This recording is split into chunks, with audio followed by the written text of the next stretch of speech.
Bom dia, irmãos queridos, nesta sexta-feira, dia 17 de setembro. Bom dia, queridos irmãos e irmãs. Vamos hoje meditar a primeira carta de São Paulo a Timóteo, capítulo 6, versículos de 2 a 12. A raiz de todos os males é a cobiça do dinheiro. Tu, homem de Deus, foge dessas coisas. São Paulo continua a nos oferecer importantes e sábias dicas para viver bem a nossa fé. O dinheiro, o poder, o sucesso são as primeiras idolatrias que arrastam as brigas, os insultos, as depravações. Precisamos colocar o norte da nossa vida no que vale mesmo: a firmeza, a fé, o amor, a santidade, a mansidão, a fim de combater com garra o bom combate da fé. Precisamos ser vigilantes para não cair nas armadilhas espalhadas durante todo o percurso da vida. Na primeira carta de São Paulo Apóstolo a Timóteo: Carissimo, ensina e recomenda estas coisas. Quem ensina doutrinas estranhas e discorda das palavras salutares de nosso Senhor Jesus Cristo e da doutrina conforme à piedade é um obcecado pelo orgulho, um ignorante que morbidamente se compraz em questões e discussões de palavras. Daí é que nascem invejas, contendas, insultos, suspeitas, porfias de homens com mente corrompida e privados da verdade, que fazem da piedade assunto de lucro. Sem dúvida, grande fonte de lucro é a piedade, mas quando acompanhada do espírito de desprendimento, porque nada trouxemos ao mundo, como tampouco nada poderemos levar. Tendo alimento e vestuário, fiquemos satisfeitos.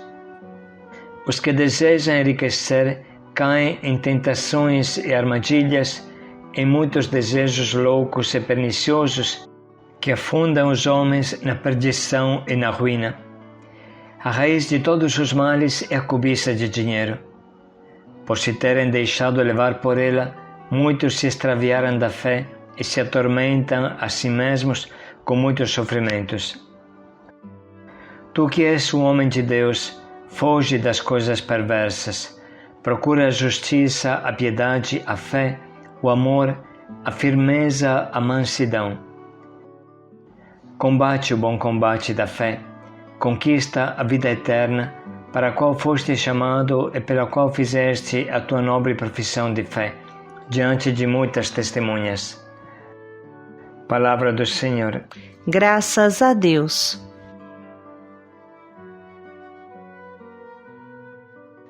São Paulo é um pai e um mestre muito concreto e prático. Ele bem sabe o que acontece em uma comunidade e, sobretudo, o que acontece na alma dos homens. O orgulho, desde os tempos de Adão e Eva, nunca cansa de nos tentar, nos procurar até dentro da igreja, enquanto lemos o Evangelho. Nessa carta se fala de pessoas que cometem erros mais graves do que os pagãos e são batizados, membros da comunidade. Isso é muito triste e grave e nos mostra como os problemas não acabam com o batismo e a conversão. E se não nos convertermos todo dia, toda hora, voltaremos a um estado pior do que antes da conversão. São Paulo, enfim, nos alerta contra uma leitura superficial e exterior da Palavra de Deus, uma leitura que não alcança a alma e o espírito, uma leitura da qual surgem interpretações estranhas, discussões de palavras que dividem. Irmãos, não podemos pegar até a Bíblia como pretexto para brigar. Devemos prestar atenção, sobretudo dentro das nossas comunidades de fé.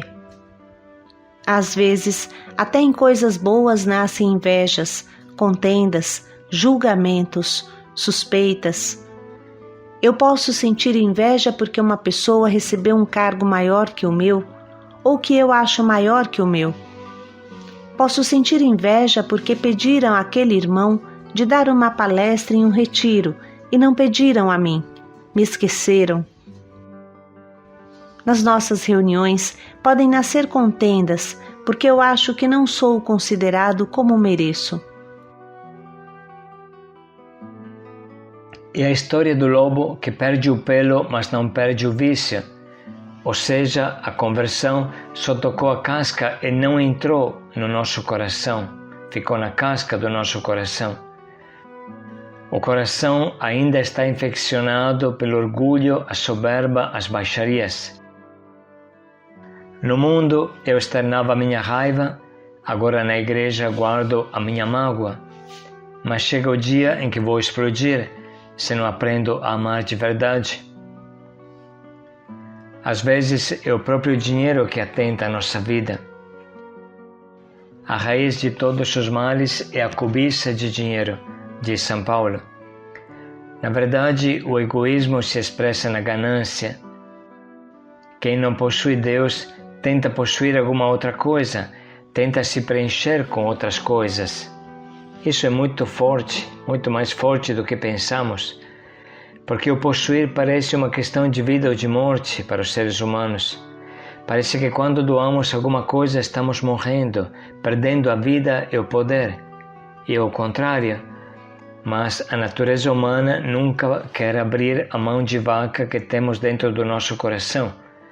Aliás, sempre nos mostra que demos demais, que vamos ficar no prejuízo, que somos bobos, porque os outros são ingratos.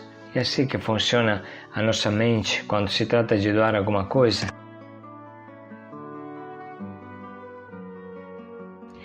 Muito facilmente, cada um de nós vai falar: esse é um problema que não me toca. Eu não sou escravo do dinheiro, não. Mas tente hoje renunciar a algo que te custa. Tente dar uma parte do que você tem para quem mais precisa. Verifique, por exemplo, se você está dando regularmente o teu dízimo e você verá quanto esse vil dinheiro ainda te prende. Tente fazer um apadrinhamento e verá como é difícil renunciar a R$50 por mês. Quanta desculpa você vai arrumar. Pelo contrário, o homem de Deus foge dessas coisas perversas, procura a justiça, ou seja, a santidade. Procura o amor de Deus e do próximo, que São Paulo chama de piedade. O homem de Deus procura a fé, a firmeza, a mansidão.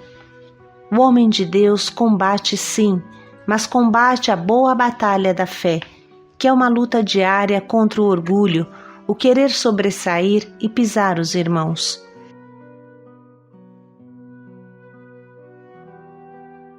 Enfim, São Paulo faz uma consideração muito simples, que pode, porém, se tornar um princípio de vida basilar. Tendo alimento e vestuário, fiquemos satisfeitos.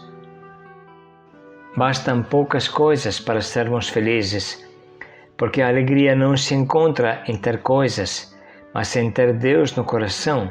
Bem sabemos disso.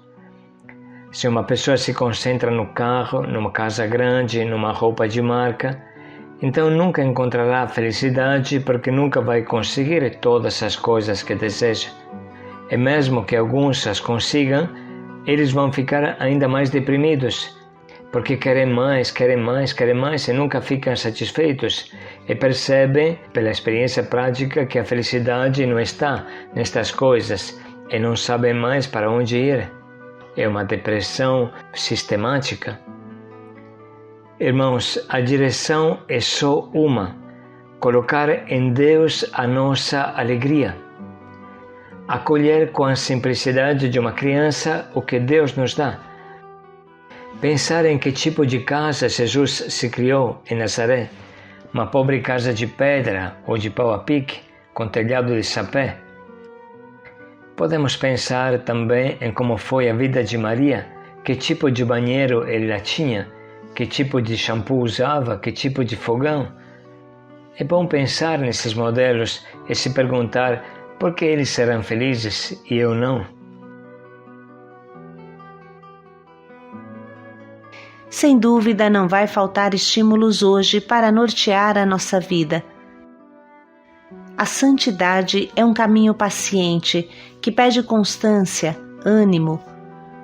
Não podemos esmorecer nem ficar decepcionados se percebemos que ainda não estamos profundamente convertidos. Se Deus mostra algo que devemos melhorar, é porque podemos fazê-lo. Você não é pior do que antes, não. Só que agora você sabe reconhecer os teus erros. Antigamente, você pecava e não sabia. Hoje, até o menor erro você percebe. Portanto, não desanime. Vamos arregaçar as mangas e arrancar as ervas daninhas que aparecem à nossa frente. Vamos agora ler de novo a palavra que hoje recebemos. Caríssimo, ensina e recomenda estas coisas. Quem ensina doutrinas estranhas e discorda das palavras salutares de nosso Senhor Jesus Cristo e da doutrina conforme à piedade, é um obcecado pelo orgulho, um ignorante que morbidamente se compraz em questões e discussões de palavras. Daí é que nascem invejas, contendas, insultos, suspeitas, porfias de homens com mente corrompida e privados da verdade, que fazem da piedade assunto de lucro. Sem dúvida, grande fonte de lucro é a piedade, mas quando acompanhada do espírito de desprendimento, porque nada trouxemos ao mundo, como tampouco nada poderemos levar. Tendo alimento e vestuário, fiquemos satisfeitos. Os que desejam enriquecer caem em tentações e armadilhas, em muitos desejos loucos e perniciosos que afundam os homens na perdição e na ruína. A raiz de todos os males é a cobiça de dinheiro. Por se terem deixado levar por ela, muitos se extraviaram da fé e se atormentam a si mesmos com muitos sofrimentos. Tu que és um homem de Deus, foge das coisas perversas, procura a justiça, a piedade, a fé, o amor, a firmeza, a mansidão. Combate o bom combate da fé, conquista a vida eterna, para a qual foste chamado e pela qual fizeste a tua nobre profissão de fé, diante de muitas testemunhas.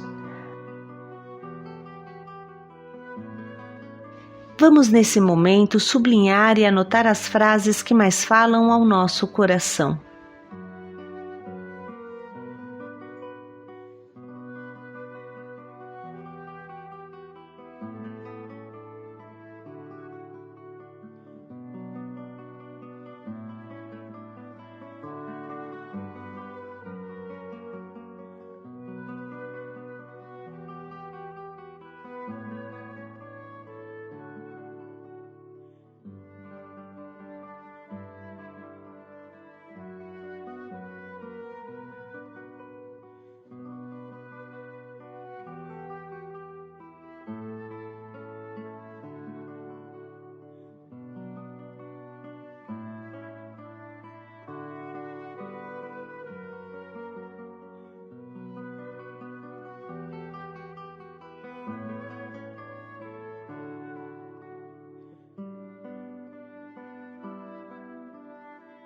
Estamos prontos agora para escolher o nosso propósito bem preciso que nos ajude a dar um passo na vida da santidade.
Como sempre, vamos agora refletir mais um pouco sobre como podemos colocar em prática o quanto nos propomos.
Concentrados nas coisas de Deus.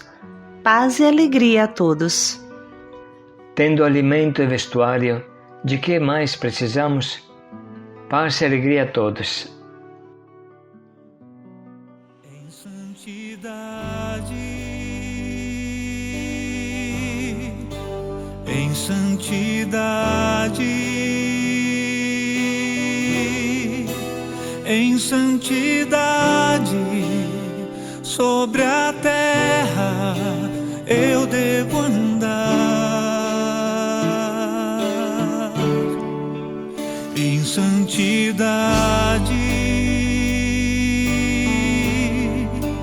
em santidade,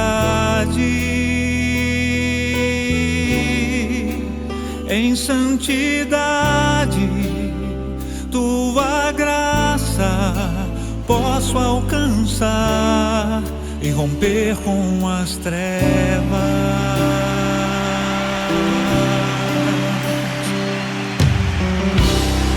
Como posso eu querer que a bênção venha sobre minha casa?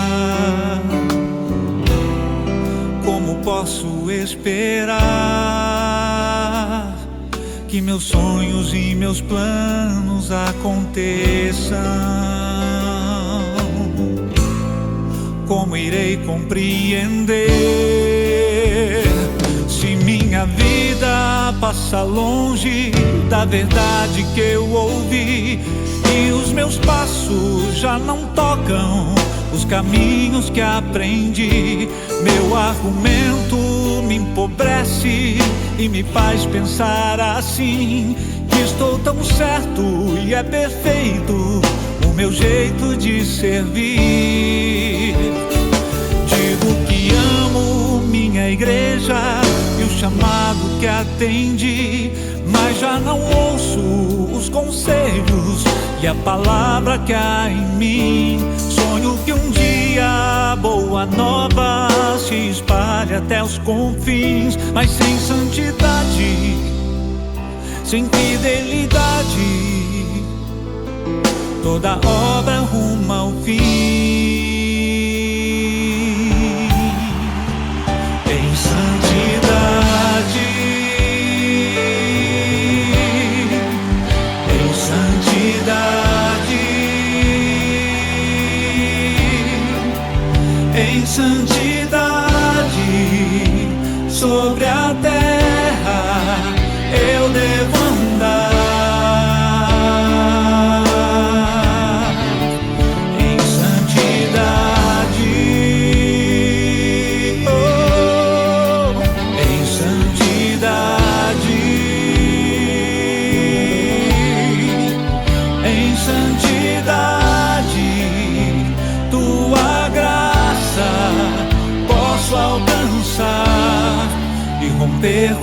nas trevas.